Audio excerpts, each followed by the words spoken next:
តុលាការរាជធានីភ្នំពេញបានសម្រេចចោទប្រកាន់មនុស្សយ៉ាងតិច5នាក់កាលពីចុងសប្តាហ៍ពាក់ព័ន្ធនឹងការបំពានវិធានការរបស់រដ្ឋាភិបាលក្នុងការរាំងខ្ទប់រាជធានីភ្នំពេញដោយពួកគេអាចជាប់ពន្ធនាគារពី6ខែទៅ3ឆ្នាំប្រសិនបើរកឃើញកំហុសការចាប់ខ្លួនចោទប្រកាន់និងកាត់ទោសភ្លាមធ្វើឡើងតាមការស្នើសុំរបស់លោកនាយករដ្ឋមន្ត្រីហ៊ុនសែនដែលលោកថាការកាត់ទោសនេះដើម្បីធានាប្រសិទ្ធភាពនៃការបិទគប់ទីក្រុងភ្នំពេញទប់ការឆ្លងជំងឺ COVID-19 កាលពីយប់ថ្ងៃទី16ខែមេសានគរបាលបានចាប់ខ្លួនបុរស3នាក់ដែលពាក់ព័ន្ធនឹងការជួបជុំផឹកស៊ីមានគ្នាច្រើនអ្នកស្ថិតក្នុងភូមិដំណាក់ធំទី2ក្នុងសង្កាត់ស្ទឹងមានជ័យទី3ខណ្ឌមានជ័យក្នុងចំណោមអ្នកទាំង3ក៏មានមន្ត្រីនគរបាលផ្កាយ2មួយរូបគឺលោកអង្គច័ន្ទធួអាយុ47ឆ្នាំដែលមានតួនាទីជាអនុប្រធានសេនាធិការនៃអគ្គស្នងការដ្ឋាននគរបាលជាតិបុរស2នាក់ទៀតជាគូកនរបស់លោកមួយថ្ងៃបន្ទាប់ពីការចាប់ខ្លួនមន្ត្រីផ្កាយ2នោះត្រូវបានដកឋានន្តរស័ក្តិនិងបណ្តេញចេញពីក្របខ័ណ្ឌនគរបាលជាតិតាមបញ្ជារបស់លោកនាយករដ្ឋមន្ត្រីហ៊ុនសែននេះបើតាមព្រះរាជក្រឹត្យរបស់ព្រះមហាក្សត្រចុះថ្ងៃទី17ខែមេសាដែល VOA ទទួលបានកាលពីថ្ងៃទី17ខែមេសាលោកហ៊ុនសែនបានប្រតិកម្មខ្លាំងៗលើមន្ត្រីផ្កាយ2រូបនេះដោយបញ្ជាឲ្យកាត់ទោសភ្លាមនេះបើតាមសារជាសម្លេងមួយរបស់លោកនាយករដ្ឋមន្ត្រីដែលត្រូវបានផ្សព្វផ្សាយតាមសារព័ត៌មានក្នុងស្រុកនានាលោកហ៊ុនសែនបានថ្លែងថាម្នាក់នេះគឺថាត្រូវតែកាត់ទោសហើយខ្ញុំកំពុងធ្វើនីតិវិធីដើម្បីស្នើសុំព្រះមហាក្សត្រដកសះហើយបរិញ្ញចេញពីនគរបាលជាតិវាយខ្លះហើយគឺថាអត់មានប្រឡែងអត់មានអីទេត្រូវតែកាត់ទោសលោកគុជកំឡុងអ្នកនាំពាក្យរបស់សាលាដំបងរាជធានីភ្នំពេញបានឲ្យដឹងថាបុរសទាំង3នាក់នោះត្រូវបានចោទប្រកាន់តាមច្បាប់កូវីដថ្មីហើយបញ្ជូនទៅជំនុំជម្រះភ្លាមប៉ុន្តែមិនទាន់ត្រូវបានកាត់ទោសនៅឡើយទេដោយសារពួកគេស្នើសុំមេធាវីដើម្បីការពារលោកបានប្រាប់អ្នកសារព័ត៌មានតាមប្រព័ន្ធ Telegram ថាករណីនេះសូមបញ្ជាក់គឺក្រោយពីលោកបរិញ្ញារងឡុងជាបានសាកសួរតាមនីតិវិធីបានសម្រេចចោទប្រកាន់មាត្រា4មាត្រា11នៃច្បាប់កូវីដហើយបានបញ្ជូនទៅតាមនីតិវិធីបង្ហាញខ្លួនភ្លាមគឺបញ្ជូនទៅតុលាការជំនុំជម្រះនារសៀលនេះហើយលោកចៅក្រមជំនុំជម្រះលោកអុកសវណ្ណរិទ្ធបានសម្រេចគុំខ្លួនជាដំសំដោយសារនៅក្នុងពេលសាវនាការយុជនជាប់ចោទស្នើសិទ្ធិសុំពឹងពាក់មេធាវីដើម្បីទុកពេលឲ្យរកមេធាវីដូច្នេះចៅក្រមជំនុំជម្រះបានសម្រេចគុំខ្លួនជាដំសំហើយរយៈពេល2សប្តាហ៍ក្រោយនឹងយកមកជំនុំជម្រះសារជាថ្មីម្ដងទៀតបាទអរគុណចំណែកករណីមួយទៀតគឺបុរសម្នាក់ដែលត្រូវបាននគរបាលបង្ហាញឈ្មោះគឺលោកសៀងរាំងសីអាយុ35ឆ្នាំបានបើករថយន្តក្នុងពេលរាំងខ្ទប់ការធ្វើដំណើរហើយថតវីដេអូបង្ហោះលើបណ្ដាញសង្គម Facebook ក៏ត្រូវបានចាប់ខ្លួនកាលពីថ្ងៃទី17ខែមេសាលោកត្រូវបានចោទប្រកាន់តាមមាត្រា11នៃច្បាប់កូវីដថ្មីហើយបញ្ជូនទៅជំនុំជម្រះប៉ុន្តែលោកបានស្នើសុំមេធាវីការពារសិនដូច្នេះនីតិវិធីច្បាប់ត្រូវទុករយៈពេល2សប្តាហ៍ដើម្បីរកមេធាវីការពារសិទ្ធិនេះបើតាមអ្នកនាំពាក្យរបស់តុលាការចំណែកករណីដាច់ដោយឡែកមួយទៀតបុរសម្នាក់ទៀតដែលត្រូវបាននគរបាលបង្ហាញឈ្មោះគឺលោកតារារតសុគន្ធអាយុ27ឆ្នាំត្រូវបានចាប់ខ្លួនដោយសារយកកូនកំបិតកាត់ខ្សែរបាំងការពារគោលដៅរបស់សមត្ថកិច្ចក្នុងសង្កាត់ដេប៉ូទី2ខណ្ឌទួលគោកបុរសម្នាក់នេះត្រូវបានចៅក្រមជំនុំជម្រះលោកឡុងវណ្ណាផ្ដន្ទាទោសដាក់ពន្ធនាគារ1ឆ្នាំតាមមាត្រា11នៃច្បាប់ស្តីពី COVID-19 នេះបើតាមលោកគុជកំឡុងអ្នកនាំពាក្យតុលាការរាជធានីភ្នំពេញមាត្រា4នៃច្បាប់ស្តីពីវិធានការប្រឆាំងជំងឺ COVID-19 ដែលត្រូវបានប្រកាសឲ្យប្រើប្រាស់តាំងពីថ្ងៃទី11ខែមីនាឆ្នាំ2021ចែកអំពីវិធានការរដ្ឋបាលនិងវិធានការផ្សេងទៀតដែលរដ្ឋាភិបាលអាចដាក់ចេញជាបណ្ដោះអាសន្នដែលមានភាពចាំបាច់និងមានប្រយោជន៍ដើម្បីឆ្លើយតបឲ្យបានទាន់ពេលវេលាក្នុងការប្រយុទ្ធនិងទប់ស្កាត់ការឆ្លងរាលដាលជំងឺ COVID-19 វិធានការនោះមានការរឹតបន្តឹងឬការហាមឃាត់ការធ្វើដំណើរការរឹតបន្តឹងឬការហាមឃាត់ការជួបជុំនិងការបិទគប់តំបន់ឬកន្លែងមួយចំនួនជាដើមចំណែកមាត្រា11នៃច្បាប់ស្តីពី COVID នេះដែរចែកអំពីការរារាំងឬបង្កឧបសគ្គដោយចេតនាក្នុងការអនុវត្តវិធានការដែលបានដាក់ចេញស្របតាមច្បាប់នេះត្រូវផ្ដន្ទាទោសដាក់ពន្ធនាគារពី6ខែទៅ3ឆ្នាំប្រសិនបើរកឃើញកំហុសពួកគេក៏ត្រូវប្រឈមនឹងការផាកពិន័យជាប្រាក់ពី$500ទៅ$2,500អាមេរិកផងដែរ ក្រោយការបង្កើតច្បាប់ថ្មីស្តីពីវិធានការលើជំងឺ COVID-19 មនុស្សយ៉ាងតិច4នាក់ទៀតក៏ត្រូវបានចោទប្រកាន់ពាក់ព័ន្ធនឹងការអត្ថាធិប្បាយលើបណ្ដាញសង្គមកុំឲ្យចាក់វ៉ាក់សាំងរបស់ចិនលោកស្រីច័កសុភាពនាយិកានៃមជ្ឈមណ្ឌលសិទ្ធិមនុស្សកម្ពុជាមានប្រសាសន៍ថាក្នុងកាលៈទេសៈនេះភាគីពាក់ព័ន្ធរួមមានរដ្ឋាភិបាលអាជ្ញាធរនិងប្រជាពលរដ្ឋមានការលំបាកដូចគ្នាលោកស្រីអំពាវនាវឲ្យប្រជាពលរដ្ឋចូលរួមទាំងអស់គ្នាក្នុងការទប់ស្កាត់ជំងឺរាតត្បាតនេះខ្ញុំមានតែលើកទឹកចិត្តឲ្យធ្វើការបន្តក្នុងការផ្សព្វផ្សាយហើយសម្រាប់ពលរដ្ឋត្រូវស្វែងយល់ហើយនឹងចូលរួមសហការឲ្យបានពេញលេញដើម្បីឲ្យឆ្លងផុតនៅការរីករាលដាលនេះទាំងអស់គ្នាចា៎ទោះជាយ៉ាងណាលោកស្រីច័កសុភាពជំរុញអ្នកដែលត្រូវបានចាប់ខ្លួនទទួលបានសិទ្ធិក្នុងការជំនុំជម្រះដោយយុត្តិធម៌ទោះបីនៅក្នុងកលៈទេសៈណាក៏ដោយមិនថានៅក្នុងកលៈទេសៈនៃការមុនការរាតត្បាតឬក៏ក្នុងអំឡុងពេលនៃការរាតត្បាតនេះការធានាឲ្យបាននូវសិទ្ធិទទួលបានការជំនុំជម្រះដោយយុត្តិធម៌គឺចាំបាច់អញ្ចឹងខ្ញុំសង្ឃឹមថានៅក្នុងដំណាក់កាលនេះទោះបីជាចេតនារបស់អាជ្ញាធរចង់ឲ្យឃើញនៅប្រសិទ្ធភាពនៃការទប់ស្កាត់នៃការរីករាលដាលនៃជំងឺ Covid យ៉ាងណាក៏ដោយប៉ុន្តែត្រូវធានាថាយើងនឹងធ្វើនឹងឆ្លងទៅតាមគោលការណ៍ហ្នឹងគួរបញ្ជាក់ថាជាបន្តបន្ទាប់រដ្ឋាភិបាលចាប់ផ្ដើមរឹតបន្តឹងការរាំងខ្ទប់ទីក្រុងយ៉ាងតឹងរ៉ឹងដោយលោកនាយករដ្ឋមន្ត្រីហ៊ុនសែនក៏បានបញ្ជាឲ្យលោកវង្សពិសេនអគ្គមេបញ្ជាការនៃកងយុទ្ធពលខេមរៈភូមិន្ទនិងកូនប្រុសរបស់លោកគឺលោកហ៊ុនម៉ាណែតដែលជាអគ្គមេបញ្ជាការរងនៃកងយុទ្ធពលខេមរៈភូមិន្ទនិងជាមេបញ្ជាការកងទ័ពជើងគោកពង្រាយកងទ័ពក្នុងទីក្រុងដើម្បីធានាថាការរាំងខ្ទប់ក្នុងទីក្រុងមានប្រសិទ្ធភាពលោកហ៊ុនសែនក៏បានប្រមានមេនគរបាលដែលលោកថាពុករលួយក្នុងពេលរឹតបន្តឹងការធ្វើដំណើរក្នុងទីក្រុងអតីតមន្ត្រីជាន់ខ្ពស់គណៈបកសង្គ្រោះជាតិ7នាក់ទៀតត្រូវបានផ្ដល់សិទ្ធិឲ្យធ្វើនយោបាយឡើងវិញបន្ទាប់ពីត្រូវបានកាត់សិទ្ធិជាង3ឆ្នាំមកនេះមន្ត្រីមួយចំនួនក្នុងចំណោមអ្នកត្រូវបានផ្ដល់សិទ្ធិនយោបាយនោះជាមនុស្សស្និទ្ធស្នាលនឹងលោកកឹមសុខាមេដឹកនាំបកប្រឆាំងដែលកំពុងជាប់ក្តីក្តាំងនៅតុលាការកម្ពុជាលោកអូនឆេងប៉ូរាយការណ៍ឲ្យ VOA ពីរាជធានីភ្នំពេញដូចតទៅអតីតសមាជិកជាន់ខ្ពស់គណៈបកសង្គ្រោះជាតិចំនួន7រូបបន្ថែមទៀតរួមមានទាំងលោកយ៉ែមពុញរិទ្ធនិងលោកមុតចន្ទថាផងដែរបានទទួលនីតិសម្បទានៃសិទ្ធិធ្វើនយោបាយឡើងវិញក្រោយពីបានដាក់ពាក្យស្នើសុំទៅរដ្ឋាភិបាលព្រះមហាក្សត្រព្រះបាទនរោត្តមសីហមុនីបានឡាយប្រហោះសលេខាលើព្រះរាជក្រឹត្យចំនួន7ផ្សេងគ្នានៅថ្ងៃសៅរ៍ផ្ដល់នីតិសម្បទានយោបាយដល់អ្នកទាំង7ព្រះរាជក្រឹត្យទាំង7ត្រូវបានចែកចាយដោយក្រសួងព័ត៌មាននៅល្ងាចថ្ងៃសៅរ៍ទី17ខែមេសាកន្លងទៅក្រោយពីមានអតីតសមាជិកសភាលេចធ្លោនិងនាយខុទ្ទកាល័យលោកកឹមសុខាក្នុងចំណោមមន្ត្រីទាំង7រូបនោះក៏មានផងដែរលោកទួតខឿតលោកលលីតៃដែលជាអតីតតំណាងរាស្ត្រនិងក៏ដូចជាលោកលងកំខូនលោកជុំច័ន្ទរិននិងអ្នកស្រីយ៉ងផាណេតនៅព្រឹកថ្ងៃសៅរ៍មានការចែកចាយលិខិតចុះថ្ងៃទី13ខែមេសាឆ្នាំ2021របស់លោកឧបនាយករដ្ឋមន្ត្រីសខេងរដ្ឋមន្ត្រីក្រសួងមហាផ្ទៃផ្ញើជូនលោកនាយករដ្ឋមន្ត្រីហ៊ុនសែនដែលចែងថាអ្នកទាំង7បានស្នើសុំទៅក្រសួងមហាផ្ទៃនៅសិទ្ធិធ្វើនយោបាយមកវិញលិខិតដែលបានកត់សម្គាល់អំពីការអនុវត្តបម្រាមរបស់លោកយ៉ែមពុញរិទ្ធថាបានធ្វើសកម្មភាពការទូតអំឡុងពេលនៅក្រៅប្រទេសលិខិតបានបន្តថាដោយឡែកសកម្មភាពនៅក្នុងប្រទេសបុគ្គលទាំង7រូបនេះបានអនុវត្តខ្ជាប់ខ្ជួនតាមអំណាចសាលដីការបស់តុលាការដោយពុំបានធ្វើសកម្មភាពពាក់ព័ន្ធនឹងនយោបាយឬបង្កការរំខានដល់សន្តិសុខជាតិនិងសណ្ដាប់ធ្នាប់សង្គមគួរឲ្យកត់សម្គាល់ឡើយព្រះអង្គម្ចាស់ស៊ីសវត្ថធម្មិកោដែលជាអ្នកនយោបាយចុះបម្រាមដែលនោះបានមានព្រះបន្ទូលប្រាប់ VOA ថាព្រះអង្គនិងលោកកឹមសុខាប្រធានគណៈបក្សសង្គ្រោះជាតិបានជ្រាបអំពីគម្រោងនៃការសុំសិទ្ធិធ្វើនយោបាយរបស់អ្នកទាំង7តាំងតែពីចុងខែមីនាខ្ញុំបានជជែកគ្នារឿងនឹងជាមួយលោកកឹមសុខាដែរក៏ប៉ុន្តែលោកកឹមសុខាក៏ដោយខ្ញុំក៏ដោយបានរញ្ញាសម្ដែងទៅថាអ្នកណាចង់ធ្វើអីធ្វើទៅវាយើងអត់មានសិទ្ធិហាមឃាត់គេទេអ្នកនយោបាយជាប់ខ្សែរាជវង្សអង្គនេះបានមានព្រះបន្ទូលបន្តថាលោកមុតចន្ទថានិងលោកយ៉ែមពុញរិទ្ធបានអវត្តមានពីសកម្មភាពជាមួយលោកកឹមសុខាអស់រយៈពេល2-3ខែកន្លងមកហើយតំណែងរបស់លោកមុតចន្ទថាជានាយខុទ្ទកាល័យលោកកឹមសុខានោះក៏ស្ថិតក្នុងភាពមិនច្បាស់លាស់ផងដែរដូចជាអត់ទេដូចជាចប់ហើយតាមការយល់ឃើញរបស់ខ្ញុំគួរតែបញ្ចប់ ទូរីទីរបស់លោកដូចលោកបច្ចន្តាកុំឲ្យមានផលច្រឡំថា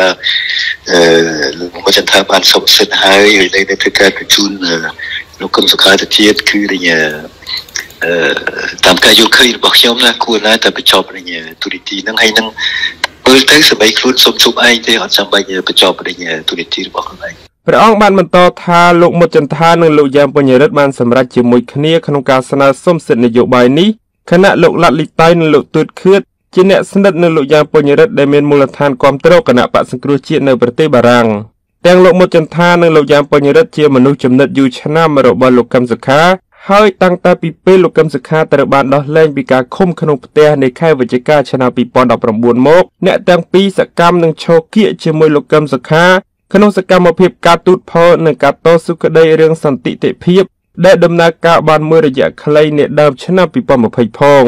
VOA មិនទាន់អាចតាក់ទងសំការអត្ថាធិប្បាយពីអ្នកនយោបាយទាំង7រូបខាងលើដែលទើបបានសិទ្ធិធ្វើនយោបាយឡើងវិញនោះបាននៅឡើយទេគិតត្រឹមល្ងាចថ្ងៃសៅរ៍កន្លងទៅយ៉ាងណាក៏ដោយព្រះអង្គម្ចាស់ស៊ីសវត្ថមីកោបានមានព្រះបន្ទូលបន្ថែមថាទាំងព្រះអង្គនិងលោកកឹមសុខាពុំមានគម្រោងស្នើសុំសិទ្ធិធ្វើនយោបាយឡើងវិញនោះទេអ្នកនយោបាយគណៈបក្សសង្គ្រោះជាតិសរុប118រូបត្រូវបានតុលាការកំពូលដែលបានរំលាយបកនេះដាក់បម្រាមនយោបាយរយៈពេល5ឆ្នាំដល់ខែវិច្ឆិកាឆ្នាំ2022បើគិតទាំងលើកនេះមានអតីតមន្ត្រីគណៈបក្សសង្គ្រោះជាតិជាប់បម្រាម21នាក់ហើយដែលបានស្នើសុំនឹងទទួលសិទ្ធិធ្វើនយោបាយឡើងវិញតាំងតែពីរដ្ឋាភិបាលលោកនាយករដ្ឋមន្ត្រីហ៊ុនសែនបានធ្វើវិសោធនកម្មច្បាប់ស្តីពីគណៈបកនយោបាយនៅចុងឆ្នាំ2018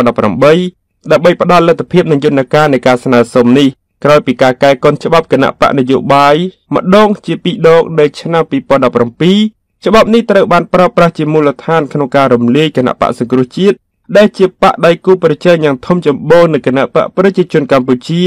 ដោយចោទថាបានខົບខិតនឹងអំណាចបរទេសការរំលាយនេះធ្វើឡើងក្រោយបកសង្គ្រោះជាតិដែលទើបបង្កើតនៅឆ្នាំ2012បានបង្ហាញកម្លាំងគាំទ្រក្នុងធុងឆ្នោតប្រកៀកនឹងគណៈបកប្រជាជនកម្ពុជាក្នុងការបោះឆ្នោតជាតិឆ្នាំ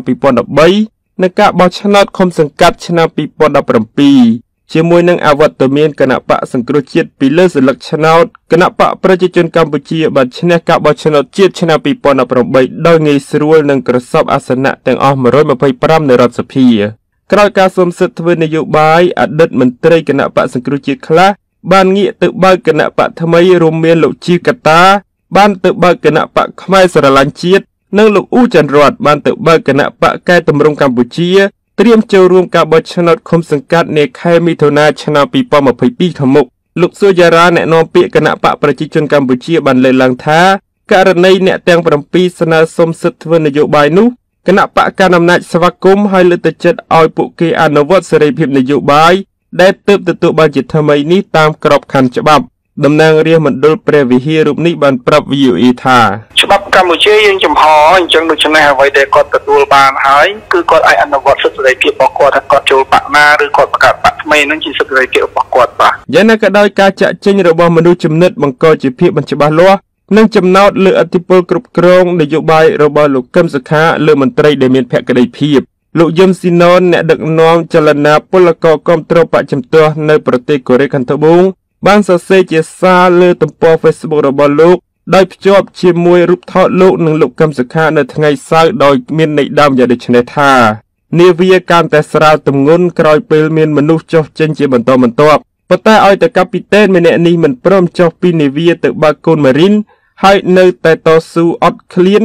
នៅជាមួយអ្នកដំណើរលើនាវាខ្ញុំនៅតែតស៊ូជាមួយដល់ទីបញ្ចប់នេះជាការលើកឡើងរបស់លោកយឹមស៊ីណុនសន្តិសុខនៅវិមានសភាអាមេរិកបង្កឲ្យមានការព្រួយបារម្ភជាថ្មីម្ដងទៀតបន្ទាប់ពីមានការវាយប្រហារជាលើកទី2ទៅលើប៉ូលីសនៅវិមានសភាក្នុងរយៈពេលមិនដល់3ខែផងអ្នកស្រី Catherine Gibson អ្នកឆ្លើយឆ្លងព័ត៌មាន VOA ប្រចាំសភារាយការណ៍អំពីការសម្រេចចិត្តដ៏លំបាកសម្រាប់ក្រុមមន្ត្រីអាមេរិកខណៈពួកគេព្យាយាមថែរក្សាកន្លែងតំណាងលទ្ធិប្រជាធិបតេយ្យអាមេរិកនេះឲ្យសាធារណជនអាចចូលបានអ្នកនាងស្រីលក្ខណាជូនសេចក្តីប្រាយសម្រួលដូចតទៅវិមានសភាអាមេរិករងការវាយប្រហារលើកទី2ក្នុងឆ្នាំនេះ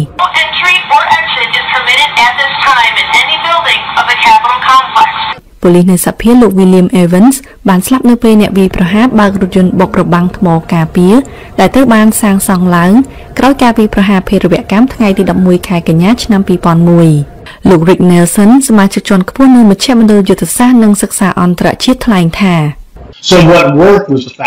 ហេតុការណ៍នោះគឺរថយន្តនោះត្រូវបានបញ្ឈប់អ្នកឈ្លានពានមិនអាចចូលបានហើយប៉ូលីសអាចរារាំងការគំរាមកំហែងដល់អ្នកនៅវិមានសភា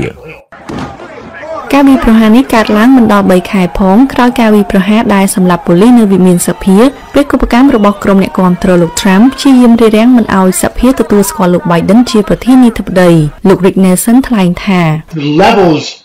for what the mission is of the Capitol Police Force are quite low. It's about 2,300 people. កម្រិតដែលប៉ូលីសនៅសភាឲ្យធ្វើបានគឺតិចតួចមានប៉ូលីស 2,000 នាក់និងជនស៊ីវិល 300 នាក់នេះជាបេសកកម្មមួយដែលធំធេងក្រោយកុបកម្មមានឆ្មាំការពារជាតិរាប់ពាន់នាក់និងរបងការពារ2ជាន់ជុំវិញវិមានសភាដែលខុសពីមុនពេលដែលអគារសភាងាយចេញចូលជាងអគារផ្សេងទៀតរបស់រដ្ឋាភិបាលអ្នកស្រី Caroline Gallagher សាស្ត្រាចារ្យនៅឯសាកលវិទ្យាល័យអាមេរិកថ្លែងថាDemocracy is supposed to be about open government. ប្រជាធិបតេយ្យមានន័យថារដ្ឋាភិបាលបើកចំហបើមានរបងនិងរនាំងជុំវិញសភាមានន័យថារដ្ឋាភិបាលមិនបើកចំហទេឯកសារត្រួតពិនិត្យសន្តិសុខឡើងវិញដោយលោកឧត្តមសេនីយ៍ឯក Russell Honor កាលពីខែមុនស្នើឲ្យមានរបងអចិន្ត្រៃយ៍និងឆ្មាំការពារជុំវិញវិមានសភាលោក Tim Ryan អ្នកតំណាងរាស្ត្រមកពីគណៈបកប្រជាធិបតេយ្យថ្លែងថា We can't get too far ahead of ourselves without knowing that we have the ability to protect the capital យើងមិនអាចដាក់កំហិតខ្លាំងពេកដោយមិនដឹងលទ្ធភាពការពារសភាដោយអ្វីដែលបានលើកឡើងក្នុងរបាយការណ៍របស់លោក Honoré នោះទេយើងត្រូវពិនិត្យបញ្ហានេះហើយពិចារណាថាយើងគួរធ្វើអ្វីការដាក់របងជុំវិញវិមានសភាបង្កឲ្យមានការជជែកដេញដោលពីការពិបាកចូលសភាតំណាងរាស្ត្រគណៈបកប្រជាធិបតេយ្យគាំទ្រការបង្កើនសន្តិសុខគណៈបកសាធារណរដ្ឋបានប្រកែកថាគួរដករបបនោះចេញទាំងស្រុងអ្នកវិភាគថាការជជែកដេញដោលបង្ហាញការបែកបាក់ជាបន្តអំពីលទ្ធផលឆ្នោតឆ្នាំ2020និងបញ្ហាក្រោយមកអ្នកស្រី Gallagher ថ្លែងថា The visuals of that ទស្សនភាពទាំងនេះបង្ហាញឲ្យឃើញពីការខ្វែងគំនិតគ្នានៅអាមេរិកកុបកម្មថ្ងៃទី6ខែមករាគឺជាការវាយប្រហារអាក្រក់បំផុតនៅវិមានសភាអាមេរិកនៅក្នុង2សតវត្សនេះហើយគេរំពឹងថានឹងត្រូវត្រួតពិនិត្យពេញលេញដោយសភានៅឆ្នាំនេះពីរដ្ឋធានី Washington ខ្ញុំស្រីលក្ខិណា VOA លោកនាងកំពុងតែស្ដាប់ការផ្សាយរបស់ VOA សម្លេងសាររដ្ឋអាមេរិកផ្សាយពីរដ្ឋធានី Washington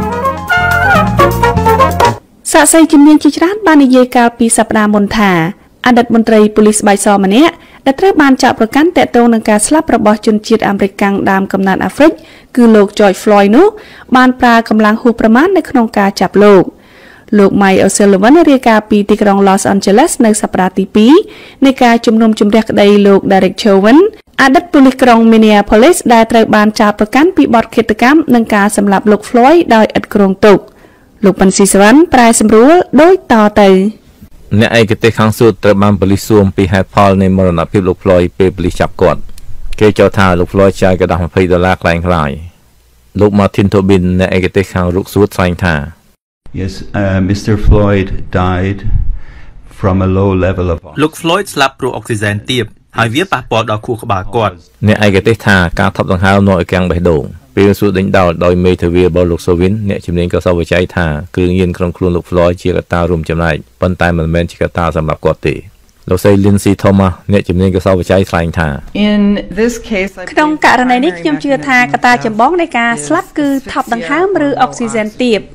ការការពីលោក Chauvin ក្រុមហេតុផលជំងឺប្រចាំកាយរបស់លោក Floyd រួមចំណែកដល់ការស្លាប់នោះអ្នកវិភាគវិទ្យាសាស្ត្រថាជំងឺលើសឈាមនិងបេះដូងរីកគឺជាមូលហេតុលោក Andrew Baker អ្នកវិភាគវិទ្យាសាស្ត្រនៅសង្កាត់ Hennepin ថ្លែងថាបេះដូងលោក Floyd ត្រូវការអុកស៊ីហ្សែនច្រើនជាងបេះដូងមនុស្សធម្មតាដោយសារទំហំរបស់វាហើយលទ្ធភាពនៅក្នុងការផ្ដល់អុកស៊ីហ្សែនបន្ថែមមានកម្រិតនៅពេលត្រូវការដោយសារតែសរសៃឈាមបេះដូងរបស់គាត់រួមតូចស្នងការប៉ូលីសក្រុង Minneapolis ត្រូវបានសួរអំពីកម្រិតនៃកម្លាំងដែលលោក Chauvin សង្កត់លោក Floyd ផ្ទុកនៅដល់នៅកម្រិតមួយដែលគាត់មិនឆ្លើយតបទាំងគ្មានចលនាលោក Medaria Arredondo ស្នងការប៉ូលីសក្រុង Minneapolis ថ្លែងថា to continue to apply that level of force to a ការបន្តប្រើកម្លាំងកម្រិតនោះលើមនុស្សមុខផ្ទប់នឹងថ្នល់ដែលជាប់ខ្នោះទៅក្រោយខ្នងនោះមិនមែនជាទម្រង់នៃគោលនយោបាយពង្រឹងច្បាប់ទេវាមិនមែនជាផ្នែកនៃការបណ្ដុះបណ្ដាលរបស់យើងទេវាមិនមែនជាផ្នែកនៃក្រមសីលធម៌និងគុណតម្លៃរបស់យើងទេ It's not part of our training and it is certainly not part of our ethics or our values សាកសីជំនាញម្នាក់ទៀតថាការចាប់មនុស្សដែលយកជង្គង់សង្កត់កញ្ចឹងកមិនមានមករៀនក្នុងការបង្ហាត់ប៉ូលីសទេគ្រូបង្ហាត់ប៉ូលីសក្រុមមានប៉ូលីសថាវាអាចត្រូវបានអនុញ្ញាតក្នុងករណីខ្លះប៉ុន្តែវាមានកម្រិត Say for example រដ្ឋាភិបាលសួរថាឧទាហរណ៍ជនសង្ស័យស្ថិតក្នុងការគ្រប់គ្រងនិងជាប់ខ្នោះតើអនុញ្ញាតឲ្យប្រើឬទេលោកអនុស្រីតូចននីមស៊ីលគ្រូបង្ហាត់ប៉ូលីសក្រុមមានប៉ូលីសឆ្លើយថាអត់ទេមេធាវីលោកសាវិនតបថាការចាប់លោក Floyd ពិបាកហើយមនុស្សជំនាញសុទ្ធតែមិនចូលចិត្តប៉ូលីសដែលតម្រូវឲ្យលោកសាវិនប្រើវិធានការម៉ត់ចត់មរណភាពលោក Floyd កាលពីថ្ងៃទី25ខែឧសភានាំឲ្យមានការតវ៉ាជាខ្លាំងនៅទីក្រុងមីណាប៉ូលីសនិងនៅទូទាំងពិភពលោកការធ្វើសកម្មបានបញ្ចប់តទៅនេះគឺជាកម្មវិធី Hello VOA ប្រចាំខែស្ដីពីសម្លេងចំនួនថ្មីនៅរាត្រីនេះលោកនាងនឹងបានស្ដាប់បទសម្ភាសន៍រវាងកញ្ញាកាន់វិជ្ជការអ្នកសម្របសម្រួលកម្មវិធី Hello VOA នៅរាត្រីនេះហើយនឹងវាគ្មិនរបស់យើងគឺលោកតាន់ស៊ីវុធា សមាជិកយុវទូតស្ម័គ្រចិត្តដើម្បីគោលដៅអភិវឌ្ឍប្រកបដោយចីរភាពចំនួនទី1អ្នកទាំងពីរនឹងពិភាក្សាអំពីប្រធានបទការជួយជំរុញឲ្យការអនុវត្តគោលដៅអភិវឌ្ឍប្រកបដោយចីរភាពនៅកម្ពុជាសម្រេចបានលឿនហើយដើម្បីទប់ស្កាត់ការឆ្លងជំងឺ COVID-19 ដែលតម្រូវឲ្យបុគ្គលិករបស់ VOA ធ្វើការពីផ្ទះដូច្នេះយើងមិនអាចទទួលការហៅទូរស័ព្ទសួរសំណួររបស់ប្រិយមិត្តបានជាបណ្ដោះអាសន្នចា៎ដូច្នេះសូមប្រិយមិត្តស្ដាប់បទសម្ភាសន៍នេះទាំងស្រុងដូចតទៅចា៎សូមអរគុណសូមជម្រាបសួរលោកអ្នកនាងដែលកំពុងតាមដានស្ដាប់កម្មវិធី Hello VOA សំឡេងចំនួនថ្មីដែលមាននាងខ្ញុំកាន់វិជ្ជការជាអ្នកសម្របសម្រួលនៅរាជធានីភ្នំពេញនារាត្រីថ្ងៃច័ន្ទនេះកម្មវិធី Hello VOA សំឡេងចំនួនថ្មីជជែកលើប្រធានបទយុវទូតស្ម័គ្រចិត្តដើម្បីគោលដៅអភិវឌ្ឍប្រកបដោយចីរភាពដែលមានវាគ្មិនរបស់យើងគឺលោកតាន់ស៊ីវុធា សមាជិកយុវទូតស្ម័គ្រចិត្តដើម្បីគោលដៅអភិវឌ្ឍប្រកបដោយចីរភាពចំនួនទី1ចាសសូមជម្រាបសួរលោកតាន់ស៊ីវុធាបាទសូមជម្រាបសួរវិជ្ជការចាសសូមអរគុណសម្រាប់ការអញ្ជើញចូលរួមនៅក្នុងកិច្ចពិភាក្សារបស់នាងខ្ញុំលោកនាងជាទីមេត្រីយុវទូតយុវជនស្ម័គ្រចិត្តដើម្បីគោលដៅអភិវឌ្ឍប្រកបដោយចីរភាពឃើញមានលេចជារូបរាងនិងសកម្មភាពឡើងក្នុងរយៈពេល1ឆ្នាំមកហើយពួកគេជាក្រុមយុវជនវ័យក្មេងដែលជារឿយៗតែងមានរៀបចំជាកិច្ចពិភាក្សានិងសិក្ខាសាលាផ្សេងៗពាក់ព័ន្ធនឹងការលើកកម្ពស់ការយល់ដឹងរបស់យុវជនកម្ពុជាលើគោលដៅអភិវឌ្ឍប្រកបដោយចីរភាពចង់ដឹងថាយុវទូតយុវជនស្ម័គ្រចិត្តដើម្បីគោលដៅអភិវឌ្ឍប្រកបដោយចីរភាពជាអ្វីហើយពួកគេធ្វើការងារអ្វីខ្លះសូមអញ្ជើញវាគ្មិនគឺលោកតាន់ស៊ីវុធាបកស្រាយចាសសូមអញ្ជើញបាទជាដំបូងសូមអរគុណទៅដល់វិជ្ជការដែលបានអញ្ជើញពួកខ្ញុំមកក្នុងកម្មវិធីមួយនេះអញ្ចឹងតើតើជាមួយនឹងកម្មវិធីយុវទូតស្ម័គ្រចិត្តដើម្បីគោលដៅអភិវឌ្ឍប្រកបដោយចីរភាពដែលភាសាអង់គ្លេសហៅថា Volunteer Youth Ambassador Program for Sustainable Development នេះគឺជាកម្មវិធីមួយដែលបានបង្កើតឡើងក្នុងក្រុមកិច្ចសហប្រតិបត្តិការរវាងអង្គការគណៈកម្មាធិការសហប្រតិបត្តិការកម្ពុជាដែលហៅកាត់ជាភាសាអង់គ្លេសហៅថា CCC និងអង្គការសហជីវជាតិស្ម័គ្រចិត្តឬក៏ដែលហៅកាត់ជាភាសាអង់គ្លេសហៅថា UNB អញ្ចឹងហើយក្នុងកម្មវិធីមួយនេះគឺយើងមានយុវជនស្ម័គ្រចិត្តរហូតដល់25រូបដែលពួកគាត់បានធ្វើការរួមគ្នានៅក្នុងការដាក់ចេញនៅសកម្មភាពនានាក៏ដូចជាការធ្វើការរួមគ្នាដើម្បីផ្ដល់ទៅប្រយោជន៍ដើម្បីលើកកម្ពស់ការយល់ដឹងទាក់ទងជាមួយនឹងគោលដៅអភិវឌ្ឍប្រកបដោយចីរភាពទៅកាន់យុវជនកម្ពុជាយើងទៅសប្តាហ៍នេះចា៎បុថាឲ្យបញ្ជាក់បានថាតើក្រុមយុវជនស្ម័គ្រចិត្តដែលជាយុវទូតពាក់ព័ន្ធជាមួយនឹងគោលដៅអភិវឌ្ឍប្រកបដោយចីរភាពហ្នឹងពួកគាត់ធ្វើការងារអីខ្លះដែរបាទអរគុណសម្រាប់សំណួរវិជ្ជការអញ្ចឹងយុវទូតស្ម័គ្រចិត្តទាំង25រូបពួកគាត់បានដាក់ចេញនៅគម្រោងមួយចំនួនតែក្នុងនោះគម្រោងមួយៗគឺយើងធ្វើឡើងក្នុងអត្ថន័យទី1គឺដើម្បីលើកកម្ពស់នៃការយល់ដឹងរបស់យុវជនកម្ពុជាស្ដីអំពីការអ្វីទៅដែលហៅថាគោលដៅអភិវឌ្ឍប្រកបដោយចីរភាពហើយមួយទីទៀតនោះគឺពួកយើងធ្វើការរួមគ្នាដើម្បីដាក់ចេញនៅការផ្ដល់ជូននៅការបង្វឹកសមត្ថភាពក៏ដូចជាជំនាញពិសេសដូចជាឧទាហរណ៍ជាក់ស្ដែងគឺជំនាញនៅក្នុងការផ្ដល់នៅគេហៅថាចែកចំណែកចំណេះដឹងដែលទាក់ទងជាមួយនឹងគោលដៅអភិវឌ្ឍប្រកបដោយចីរភាពជាដើមចា៎សូមអរគុណលោកតាន់ស៊ីវុធានិងលោកអ្នកនាងកំពុងតាមដានស្ដាប់កម្មវិធី Hello VOA សំឡេងចំនួនថ្មីចា៎លោកអ្នកនាងជាទីមេត្រី Hello VOA សំឡេងចំនួនថ្មីនៃរាត្រីថ្ងៃច័ន្ទនេះពិភាក្សាពីប្រធានបទយុវទូតស្ម័គ្រចិត្តដើម្បីគោលដៅអភិវឌ្ឍប្រកបដោយចីរភាពដែលមានវាគ្មិនរបស់យើងគឺលោកតាន់ស៊ីវុធាសមាជិកយុវទូតស្ម័គ្រចិត្តដើម្បីគោលដៅអភិវឌ្ឍប្រកបដោយចីរភាពចំនួនទី1ជាវាគ្មិន ចាឃើញថាដោយសារតែលោកស៊ីវត្ថាគឺជាសមាជិកចំនួនទី1អញ្ចឹងមុននឹងឈានចូលដល់ការជជែកលម្អិតបន្ថែមតែម្ដងនាងខ្ញុំចង់ដឹងថាពីដំបូងឡើយណាតាមមូលហេតុអ្វីទើបបានជាមានការបង្កើតនៅយុវទូតស្ម័គ្រចិត្តដើម្បីគោលដៅអភិវឌ្ឍប្រកបដោយចីរភាពនេះឡើងចា៎បាទអរគុណសម្រាប់សំណួរវិជ្ជការនេះឆ្លងតកតងជាមួយនឹងមូលហេតុនៃការបង្កើតនៅកម្មវិធីនេះឡើងគឺដោយសារតែយើងសម្លឹងឃើញថាទី1ការយល់ដឹងរបស់យុវជនរបស់កម្ពុជាយើងតកតងជាមួយនឹងគោលដៅអភិវឌ្ឍប្រកបដោយចីរភាពនេះគឺមានកម្រិតជាពិសេសយុវជនដែលគាត់បានទទួលបានឱកាសនៅក្នុងការស្វែងយល់បន្ថែមអំពីអ្វីទៅដែលហៅថាគោលដៅអភិវឌ្ឍប្រកបដោយចីរភាពនិងជាពិសេសយុវជនដែលគាត់នៅតាមតំបន់ដាច់ស្រយាលនានាដូច្នេះហើយក្នុងនាមជាយុវជនស្ម័គ្រចិត្តមួយរូបក៏ដូចជាក្នុងនាមនៃក្រុមការងាររបស់យុវជនស្ម័គ្រចិត្តប្រកបដោយចីរភាពកម្មវិធីយុវជនស្ម័គ្រចិត្តដើម្បីគោលដៅអភិវឌ្ឍប្រកបដោយចីរភាពពួកយើងបានដាក់ចេញនៅកម្មវិធីជាច្រើនដើម្បីទី1គឺដើម្បីឲ្យប្រព័ន្ធឱកាសក៏ដូចជាប្រព័ន្ធវេទិកាសម្រាប់យុវជនដែលពួកគាត់រស់នៅតាមបណ្ដាខេត្តនានាឲ្យពួកគាត់បានចូលរួមដើម្បីស្វែងយល់បន្ថែមអំពីអ្វីទៅដែលហៅថាគោលដៅអភិវឌ្ឍប្រកបដោយចីរភាពនេះឯងចាបើយើងនិយាយអំពីយុវទូតស្ម័គ្រចិត្តដើម្បីគោលដៅអភិវឌ្ឍប្រកបដោយចីរភាពមានទីតាំងនៅកន្លែងណាទេឬមួយក៏ធ្វើការយ៉ាងម៉េចវិញបាទអរគុណសម្រាប់សំណួរវិជ្ជការដូច្នេះហើយសមាជិកទាំង25រូបនៃយុវទូតស្ម័គ្រចិត្តគោលដៅអភិវឌ្ឍប្រកបដោយចីរភាពនៅកម្ពុជានេះគឺពួកគាត់ធ្វើការនៅដែលមានទីស្នាក់ការនៅអង្គការគណៈកម្មាធិការសហប្រតិបត្តិការកម្ពុជាដែលហៅថា CCC នេះឯងចឹងដូច្នេះហើយគឺការងាររបស់ពួកយើងមួយចំនួនគឺធ្វើឡើងនៅទីនោះជាការងារពេញម៉ោងឬក៏យ៉ាងម៉េចវិញចា៎បាទដោយសារតែការងារនេះគឺជាការងារស្ម័គ្រចិត្តដូច្នេះហើយពួកយើងតែងតែជួបជុំគ្នានៅពេលដែលពួកយើងទំនេរជាពិសេសគឺនៅចុងសប្តាហ៍រៀងរាល់ថ្ងៃសៅរ៍ឬក៏ថ្ងៃអាទិត្យប៉ុន្តែបើសិនជាយើងមាននៅការដាក់ចេញនៅសកម្មភាពនានាពួកយើងក៏អាចជាការជួបគ្នាតាមរយៈអនឡាញក៏ដូចជាតាមរយៈពេលវេលាមកដែលពួកយើងគិតថាពួកយើងទំនេរពីការសិក្សាក៏ដូចជាពីការងាររៀនខ្លួនប៉ុន្តែដោយសារតែមួយរយៈចុងក្រោយនេះមានការរាតត្បាតនៃវីរុស COVID-19 គឺពួកយើងជួបគ្នាដោយការប្រើប្រាស់នៅវិទ្យុបាយអនឡាញដែលយើងអាចប្រើប្រាស់បានចាអរគុណលោកស៊ីវត្ថានាងខ្ញុំចង់សួរបន្ថែមទៀតពាក់ព័ន្ធជាមួយនឹងយុវជនស្ម័គ្រចិត្តនេះដែរយើងមើលឃើញថាសម្រាប់កម្ពុជាយើងគឺទៅតែបង្កើតបានប្រហែលជាមួយឆ្នាំទេមិនអញ្ចឹងចាបាទអញ្ចឹងនាងខ្ញុំចង់សួរថាតើយុវជនស្ម័គ្រចិត្តដើម្បីគោលដៅអភិវឌ្ឍប្រកបដោយចីរភាពនេះមានតែនៅកម្ពុជាទេឬក៏មាននៅប្រទេសណាខ្លះទៀតដែរចាបាទអរគុណសម្រាប់សំណួរវិជ្ជការដូចជាថាបណ្ដាប្រទេសផ្សេងទៀតពួកគាត់ក៏ហើយជាមានកម្មវិធីមួយនេះសម្រាប់ពួកគាត់ដែរប៉ុន្តែដោយសារតែប្រហែលជាពួកគាត់ប្រើប្រាស់ឈ្មោះខុសពីពួកយើងដូច្នេះហើយយើងជឿថាយើងនៅតែជាកំណត់ថាប្រហែលជាមានកម្មវិធីមួយនេះដែលជួយគ្នាទៅលើអ្វីដែលពួកយើងកំពុងធ្វើនៅតាមបណ្ដាប្រទេសផ្សេងទៀតដោយលោកស៊ីវត្ថាបានបកស្រាយមុននេះអញ្ចឹងគឺពាក់ព័ន្ធជាមួយនឹងការងាររបស់យុវជនស្ម័គ្រចិត្តដើម្បីគោលដៅអភិវឌ្ឍប្រកបដោយចីរភាពប៉ុន្តែលោកអាចបញ្ជាក់បន្ថែមទៀតបានទេថាហេតុអ្វីបានជាក្រុមយុវជនស្ម័គ្រចិត្តទាំងអស់នោះគាត់ធ្វើការងារទាំងនេះបាទអរគុណសម្រាប់សំណួរវិជ្ជការដូចតែខ្ញុំបានជំរាបខាងដើមខ្លះៗមកឲ្យអញ្ចឹងថាការធ្វើការងារស្ម័គ្រចិត្តនេះគឺមានគោលដៅចម្បងជាច្រើនដែលក្នុងនោះមួយគឺដើម្បីចូលរួមចំណែកលើកម្ពុជានៅសមត្ថភាពនិងបញ្ជាការយល់ដឹងរបស់យុវជនកម្ពុជាយើងពាក់ព័ន្ធទៅនឹងអ្វីទៅដែលហៅថាគោលដៅអភិវឌ្ឍប្រកបដោយចីរភាពនេះឯង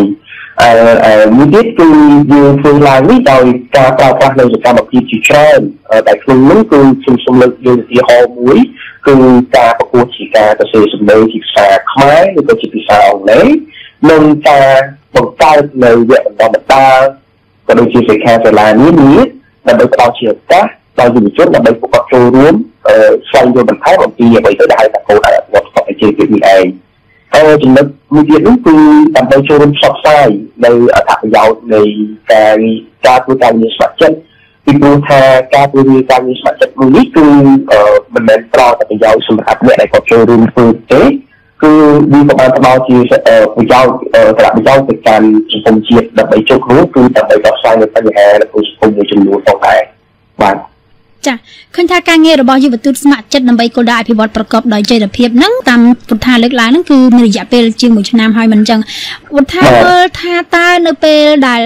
មុននឹងមានការបង្កើតក្រុមយុវទូតស្ម័គ្រចិត្តដោយមានធ្វើការងារផ្សេងហ្នឹងហើយក្រោយពីការចាប់ផ្ដើមការងារអស់រយៈពេល1ឆ្នាំនេះពុទ្ធាមើលឃើញថាមានអ្វីជាការខុសប្លែកគ្នាអីខ្លះដែរទេសម្រាប់កម្ពុជាជាពិសេសសម្រាប់យុវជនបាទអរគុណសម្រាប់ជំនួយវិជ្ជាអញ្ចឹងមុននឹងមានកម្មវិធីនេះឡើងខ្ញុំជាយុវជនម្នាក់ខ្ញុំនិយាយឃើញថាការយល់ដឹងរបស់យុវជនកម្ពុជារបស់យើងតើតើជាមួយនឹងប្រធានបទគោលដៅអភិវឌ្ឍប្រកបដោយចីរភាពនេះគឺមានកម្រិតអញ្ចឹងអ្វីដែលខ្ញុំអាចដឹងនោះគឺខ្ញុំតែមុននឹងខ្ញុំចូលក្នុងកម្មវិធីនេះខ្ញុំបានឆ្លៀតឱកាសនៅក្នុងការសួរនាំទៅកាន់មិត្តភ័ក្តិរបស់ខ្ញុំមួយចំនួនជាពិសេសអ្នកដែលខ្ញុំស្គាល់ចិត្តគាត់ខ្ញុំសួរពួកគាត់ថាពួកគាត់ស្គាល់នៅអ្វីទៅដែលហៅថាគោលដៅអភិវឌ្ឍប្រកបដោយចីរភាពនឹងអត់គឺក៏មួយទៀតខ្ញុំតែប្រើពាក្យជាភាសាអង់គ្លេសថា SDG នេះឯងចំណុចដែលខ្ញុំទទួលបានមកវិញនោះគឺមានជាតិចបំផុតដែលពួកគាត់ដឹងហើយពួកគាត់ដឹងក៏សុទ្ធតែផងដែរប៉ុន្តែឆ្លងកាត់ការធ្វើការងារអស់រយៈពេល7ឆ្នាំកន្លងមកនេះគឺយើងទទួលបានផ្លែការជាច្រើនតែក្នុងនេះគឺយើងបានទីមួយយើងបានជួយផ្ដល់នូវឱកាសឲ្យជំនួយកម្ពុជាសមាជិកក៏ដូចជាការយល់ដឹងរបស់យុវជនដែលយើងតាមតាខែនេះឲ្យពួកគាត់បានយល់ថាតើអ្វីទៅជាគោលដៅប្រកបដោយចីរភាពហើយមួយវិញទៀតនោះគឺយើងបានបញ្ជានៅការយល់ដឹងឲ្យបានត្រង់ជាមុនសម្រាប់អ្នកដែលគាត់មិនទាន់ទទួលបានក៏ដូចជាពីមកឆ្លងបានដឹងខ្លះតែឥឡូវនេះគាត់បានដឹងច្រើនជាងមុនតែបងថានឹងអ្វីទៅដែលហៅថាគោលដៅប្រកបដោយចីរភាពនេះឯងអញ្ចឹងយើងក៏ក្តីទៅយើងសម្លឹងឃើញថាមានការយល់ដឹងល្អខ្លាំងជាងមុនជានៅពេលដែលយើងមិនទាន់បានបង្កើតកម្មវិធីនេះឡើយបាទចាឃើញថាការងាររបស់យុវទូតស្ម័គ្រចិត្តដើម្បីគោលដៅអភិវឌ្ឍប្រកបដោយចីរភាពហ្នឹងគឺផ្ដោតសំខាន់ទៅលើគោលដៅអភិវឌ្ឍប្រកបដោយចីរភាព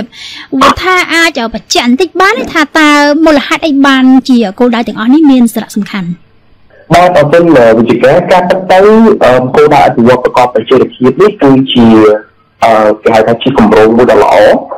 ដែលដាក់ចេញនៅគោលដៅរហូតដល់16គោលដៅតែក្នុងនោះគឺគោលដៅនីមួយៗបានដាក់ចេញនៅក្នុងអត្ថន័យដើម្បីលើកកម្ពស់ក៏ដូចជាលើកកម្ពស់នៃការរស់នៅនៃគុណភាពនៃការរស់នៅរបស់ប្រជាជនមិនត្រឹមតែនៅក្នុងប្រទេសកម្ពុជាប៉ុន្តែនៅជុំវិញពិភពលោកផងដែរដូច្នេះហើយខ្ញុំគិតថាគោលដៅទាំងអស់នេះគឺជាគោលដៅល្អដូច្នេះហើយគឺមានជាយុវជនពួកយើងក៏ត្រូវតែយល់ដឹងថាតើគោលដៅនីមួយៗដែលបានដាក់ចេញមានតែ17គោលដៅនេះមានអត្ថន័យដូចនេះខ្លះបាទចាសម្រាប់កម្ពុជាតើអនុវត្តយ៉ាងម៉េចដែរចាសម្រាប់កម្ពុជាយើងក្នុងនាមជាយុវជនខ្ញុំឃើញថាយើងមិនមែនអនុវត្តលោកមានតែ17គោលដៅតែ17នេះទេពេលដែលយើងយកមកគឺរដ្ឋាភិបាលរបស់យើងបានដាក់ចេញរហូតដល់18ដោយមានការបន្ថែមនៅគោលដៅមួយទៀតដែលហៅថាគោលដៅទី18នោះគឺទាក់ទងជាមួយនឹងបញ្ហាគ្រប់សំណល់ដែលនៅសេសសល់ពីស្វ័យសង្គ្រាមផងដែរបាទនេះខ្ញុំសូមសួរបន្ថែមពាក់ព័ន្ធជាមួយនឹងគោលដៅអភិវឌ្ឍប្រកបដោយចីរភាពនិងដដែលសម្រាប់កម្ពុជាឃើញថាមានការជំរុញច្រើនតាមនាងខ្ញុំលើកន្លងមកហើយឥឡូវនេះគឺមានខាងយុវទូតស្ម័គ្រចិត្តដែលជាយុវជនហ្នឹងក្នុងការធ្វើការងារជំរុញឲ្យមានការយល់ដឹងបន្ថែមទៀត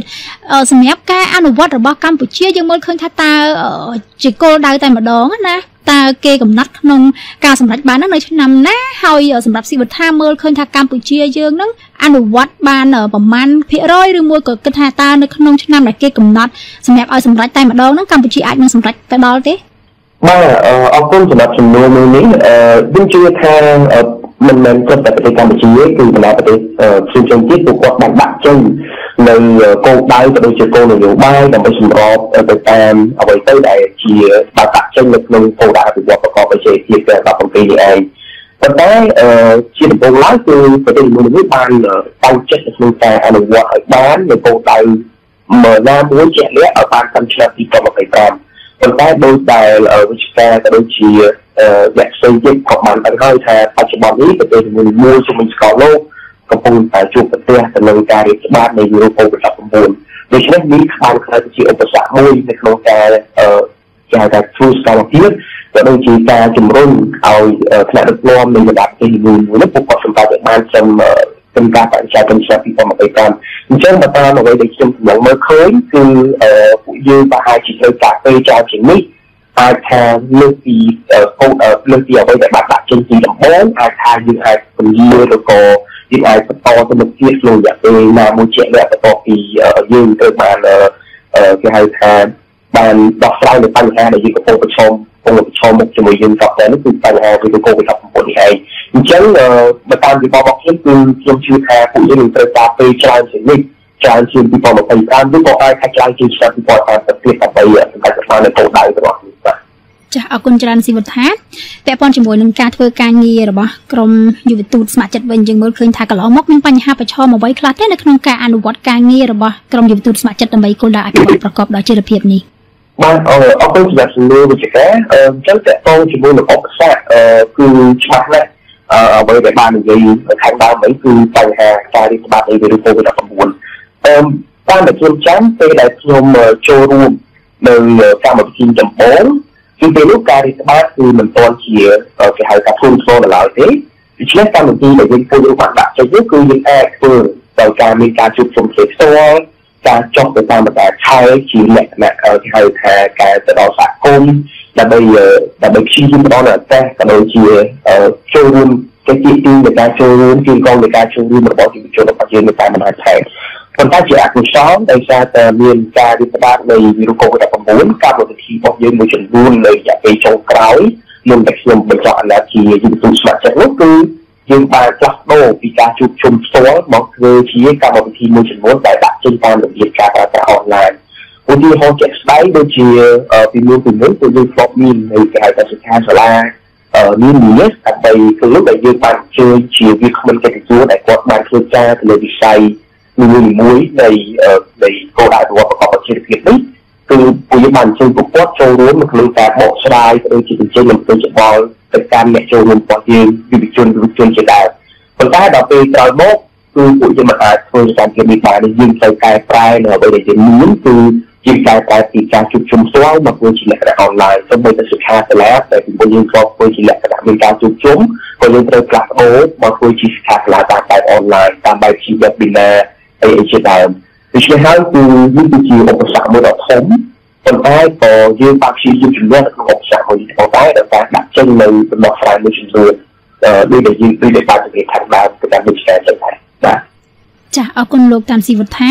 ចានាងខ្ញុំនៅមានសំណួរពាក់ព័ន្ធទៅនឹងប្រធានបទរបស់យើងបន្តទៀតនេះខ្ញុំបានលើលោកស៊ីវុធាប្រាប់ថារហូតមកដល់ពេលនេះហ្នឹងឃើញថាយុវទូតស្ម័គ្រចិត្តដើម្បីគោលដៅអភិវឌ្ឍប្រកបដោយចីរភាពគឺមានចំនួនទី2ហើយដែលលោកគឺជាចំនួនទី1មិនចឹងចាហើយពួកយើងក៏បានជជែកច្រើនពាក់ព័ន្ធនឹងការធ្វើការងារព្រមទាំងអត្ថប្រយោជន៍ផ្សេងសម្រាប់យុវជននិងសង្គម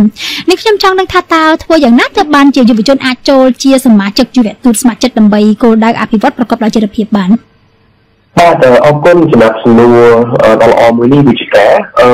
បាទជាការពិតទៅខ្ញុំបានបញ្ចប់នៅអាណត្តិរបស់ខ្ញុំជាយុវជនស្ម័គ្រចិត្តដើម្បីគោលដៅអភិវឌ្ឍប្រកបដោយចីរភាពនេះហើយការពីប្រហែលជាប្រហែលខែមុននេះឯងពីព្រោះថា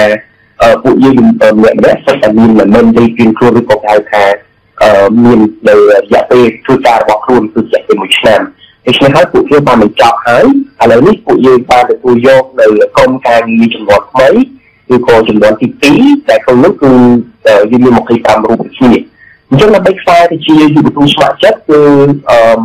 ពួកគាត់ទាំងអស់នោះគឺបានឆ្លងកាត់នៃការជ្រើសរើសតែក្នុងនោះមានការដាក់ពាក្យឬក៏គេហៅទីផ្សារលេខាយើងដាក់ application ឬក៏ការដាក់ពាក្យមកកាន់ក្រុមការងាររបស់យើងប៉ុន្តែការដាក់ពាក្យនេះត្រូវបានកន្លងផុតប្រហែលជាយូរដែរហើយពីព្រោះថាការដាក់ពាក្យនេះបើយើងត្រឡប់ទៅមើលវិញគឺបានធ្វើឡើងរយៈពេលតាំងពី2ឬក៏3ខែមុនឥឡូវយើងបានជ្រើសរើសពួកគាត់បានលោកចៅបាទអញ្ចឹងការដាក់ពាក្យនេះគឺបន្ទាប់ពីគាត់ដាក់ពាក្យហើយគឺយើងមានជាការសួរសំណួរទៅកាន់ពួកគាត់ជារបៀបជា interview តាមលក្ខណៈ online ហើយពួកយើងបានធ្វើការសួរសំណួរក៏ដូចជាសួរទៅកាន់ចំណេះដឹងដែលពួកគាត់មានតទៅជាមួយនឹងគោលដៅប្រកបដោយចីរភាពអញ្ចឹងបាទអញ្ចឹងពួកយើងបានចូលទៅចំនួនទី2មកហើយអញ្ចឹងសមាជិកយុវជនយុវជនស្ម័គ្រចិត្តដើម្បីគោលដៅប្រកបដោយចីរភាពនេះគឺនឹងចាប់តាមធ្វើការនៅពេលឆាប់នេះប៉ុន្តែយើងជឿថាពួកគាត់នឹងជួបឧបសគ្គវិបាកជាងចំនួនពួកខ្ញុំដោយសារតែពួកគាត់ទៅដាក់ចេញនៅសកម្មភាពតាមលក្ខណៈអនឡាញស្របពេលជាមួយនឹងការមានការរីករាលដាលនៃវីរុស COVID-19 នេះឯងបាទចាតើយុវជនដែលអាចចូលរួមជាសមាជិកបាននឹងត្រូវកំណត់អាយុទេ ជាការពិតពួកយើងមិនបានកំណត់នៅអាយុទេវិជាការពួកគាត់អាចគេហៅថាពួកវាទទួលយកនៅ application ឬក៏ការដាក់ពាក្យស្នើសុំទាំងអស់មិនថាពីយុវជនដែលពួកគាត់កំពុងសិក្សានៅវិទ្យាល័យឬក៏យុវជនដែលពួកគាត់កំពុងសិក្សានៅមហាវិទ្យាល័យឬក៏យុវជនដែលពួកគាត់បានកំពុងនៅធ្វើការពួកយើងទទួលទាំងអស់សម្រាប់ណាឲ្យតែពួកគាត់បង្ហាញឆ្លុះបញ្ចាំងឲ្យឃើញនៅការតាំងចិត្តរបស់ពួកគាត់នៅក្នុងការធ្វើការងារជាក្រុមក៏ដូចជាបង្ហាញនៅចំណាប់អារម្មណ៍របស់គាត់នៅក្នុងការចូលរួមការដោះស្រាយនៅបញ្ហាសង្គមជាពិសេសក្នុងការលើកកម្ពស់នៅសមត្ថភាពក៏ដូចជាការយល់ដឹងរបស់យុវជនយើងទាក់ទងជាមួយនឹងគោលដៅអភិវឌ្ឍប្រកបដោយចីរភាពនេះគឺជាអ្វីដែលពួកគាត់អាចនឹងការពិចារណានិងការដាក់ចូលនៅក្នុងកម្មវិធីយើងខ្លះជាសមាជិកនៃកម្មវិធីរបស់យើងបាទចា៎សម្រាប់យុវជនដែលគាត់ចូលជាសមាជិកវិញសិទ្ធិថាបច្ចៈបានថាតើពួកគាត់ទទួលបានផលប្រយោជន៍ឬមួយក៏ឱកាសអ្វីខ្លះដែរពីក្រុមការងារយុវជនស្ម័គ្រចិត្តដើម្បីគោលដៅអភិវឌ្ឍប្រកបដោយចីរភាពនេះបាទអរគុណសម្រាប់សំណួរអញ្ចឹងខ្ញុំជឿថាប្រយោជន៍គឺមានច្រើនប៉ុន្តែសម្រាប់ពួកខ្ញុំផ្ទាល់ខ្ញុំសង្ឃឹមឃើញថាខ្ញុំបានអភិវឌ្ឍនៅជំនាញកាសជាច្រើនក្នុងការអភិវឌ្ឍទៅសមត្ថភាពរបស់ខ្លួនឯងលើកពីការយល់ដឹងអំពីអ្វីទៅដែលហៅថាគោលដៅអភិវឌ្ឍប្រកបដោយចីរភាពខ្ញុំក៏ទទួលបានឱកាសនៅក្នុងការជួបជាមួយធ្វើការជាក្រុមក៏ដូចជាជួបជាមួយនឹងយុវជនដទៃទៀតដែលពួកគាត់មកពីតាមបណ្ដាខេត្តពីព្រោះថានៅក្នុងកម្មវិធីចំណុចទី1របស់ពួកខ្ញុំនេះគឺយើងមានសមាជិកដែលពួកគាត់មកពីខាងខេត្តផងដែរមានសមាជិកដែលគាត់មកពីខាងខេត្តសៀមរាបហើយក៏មានសមាជិកដែលពួកគាត់មកទីគេហៅថាទីបណ្ដាលឬគេហៅថាជំនាញផ្សេងៗដែលមានខុសៗគ្នាវាជាហើយបើយើងទៅគឺពោពេញទៅដោយហៅថាសក្តានុពលក៏ដូចជាចំណេះដឹងដែលយើងអាចធ្វើការសិក្សាពីពួកគាត់បានហើយចំណែកឯបញ្ហាចំណែកឯសារៈប្រយោជន៍មួយទៀតនេះគឺទាក់ទងជាមួយនឹងគេហៅថាឱកាសនៅក្នុងការអភិវឌ្ឍសមត្ថភាពខ្លួនឯងបន្ថែមទៅលើការធ្វើការងារឬក៏ការរៀបចំគម្រោងពីព្រោះថាយើងដឹងថាការរៀបចំគម្រោងនេះគឺជាទូទៅមិនបានបង្រៀននៅសាលាទេពីព្រោះថាបើសិនជាយើងរៀនជំនាញផ្សេងឧទាហរណ៍ដូចខ្ញុំរៀនជំនាញផ្សេងយ៉ាងមួយអញ្ចឹងទៅគឺធ្វើអត់បានទទួលការអប់រំតែទៅជាមួយនឹងការរៀបចំគម្រោងក៏ដូចជាការអនុវត្តគម្រោងទេប៉ុន្តែឆ្លងកាត់ការចូលរួមនៅក្នុងកម្មវិធីមួយនេះខ្ញុំបានបង្កើតនៅសមត្ថភាពក៏ដូចជាចំណេះដឹងនៅក្នុងការរៀបចំនិងអនុវត្តនៅគម្រោងនានាដាក់ជាគម្រោងនានាពីឆ្ងាយខ្ញុំជឿថានេះគឺជាសារៈប្រយោជន៍ល្អបំផុតសម្រាប់ប្រជាពលរដ្ឋខ្ញុំបានទទួលបានពីកម្មវិធីដ៏ល្អមួយនេះបាទស៊ីវថាមានជ្រាបអំពីយុវជនផ្សេងទៀតទេឬថាស៊ីវថាលើកឡើងមកហ្នឹងគឺមាន25នាក់ដែលជាសមាជិកកាលពីក្រុមមួយស៊ីវថាមើលឃើញថាតើពួកគាត់ផ្សេងទៀតសមត្ថភាពនៅក្នុងការធ្វើការងារក្រោយពីការចូលរួមធ្វើជាយុវជនស្ម័គ្រចិត្តហើយនឹងតើ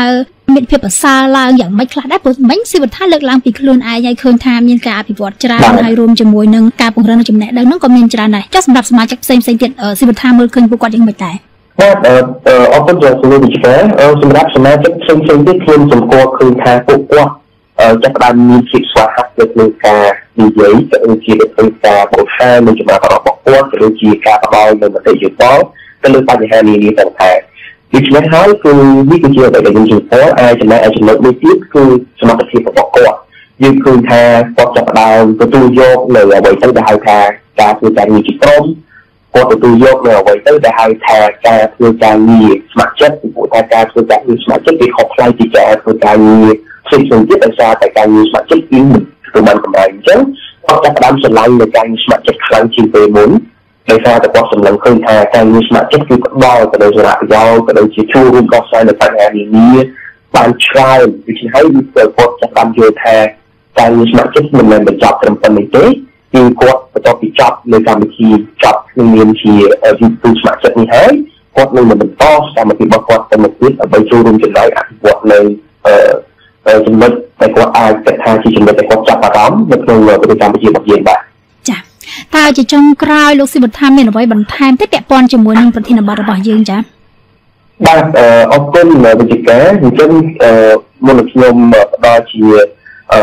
ពីចុងក្រោយខ្ញុំសូមអរគុណវិជ្ជាការម្ដងទៀតដែលបានជើញខ្ញុំមកក្នុងកម្មវិធីនេះបាទហើយតើតើជាមួយនឹងមតិយោបល់របស់ខ្ញុំចង់ឃើញ